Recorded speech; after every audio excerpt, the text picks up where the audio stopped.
Hello class, today we'll be going through problem 13-23. It's one of your homework assignments that will be due on Monday, so once again, figure I'll run through it, give you guys some extra tips and tricks as to how to solve it, and see how you guys do. So please open up your textbooks to page 617 and let's get to it. In problem 13-23, in the first question, they are giving you some data about increasing the sales by 25%, and also increasing fixed selling expenses by $80,000, and they're wondering, would the increased fixed selling expenses be justified? So what do you have to do here? Because this is a relevant cost decision making problem, what are the relevant costs in this problem? Well, our sales increased, so that's going to change between the two alternatives. That number is going to affect our contribution margin, so that's going to change. In terms of fixed expenses, it looks like the only fixed expense that changes is that $80,000 in fixed selling expenses that increases. So those are our relevant costs. Okay, so with that information, you should get a contribution margin per unit of $14, so make sure that you can figure out how to get to that number. And then, for your total answer, you should calculate an incremental net operating income of $130,000. And since this is incremental net operating income, and since it's a positive number, $130,000, that means that yes, the increase in fixed selling expenses is justified. Okay, so that should give you some waypoints as you're going through the problem to make sure that you're on the right track. Number 2, you have a customer in a foreign market that wants to purchase 20,000 of your docks.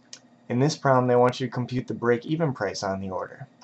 So since this is a special order, kind of seems like a one-time deal, it sounds like this is a special order decision type of problem. So right off the bat, we know we have the extra idle capacity to handle this load, so that must mean that fixed expenses aren't going to come into play.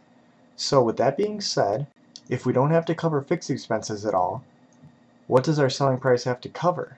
Well, it would have to cover the variable expenses. Therefore, your break-even price per unit is going to be equal to the total amount of variable expenses per unit. And with that being said, for number 2, you should get a break-even price per unit of $22.15.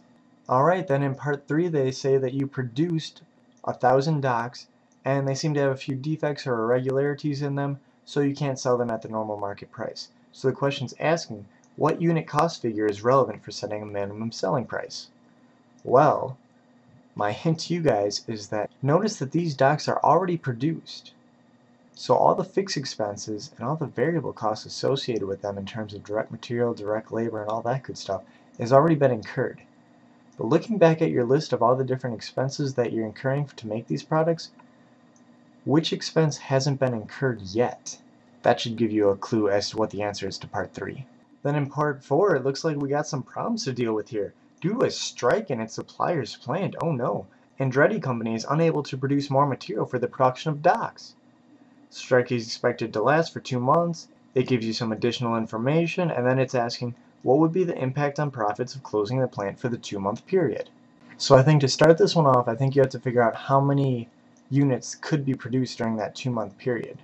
So notice that they usually, in a normal year, they produce 60,000 units for the year.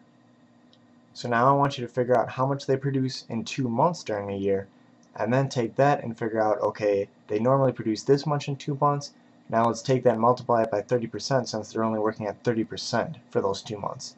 Once you figure out how many units are going to be produced during that period, you can do the calculations necessary to see if the plant should be closed or if it should remain open during those 2 months. And similar to how we start off with part 1, you know the contribution margin is going to be a relevant cost, and that contribution margin per unit is going to be the exact same as the contribution margin per unit that we calculated in part 1.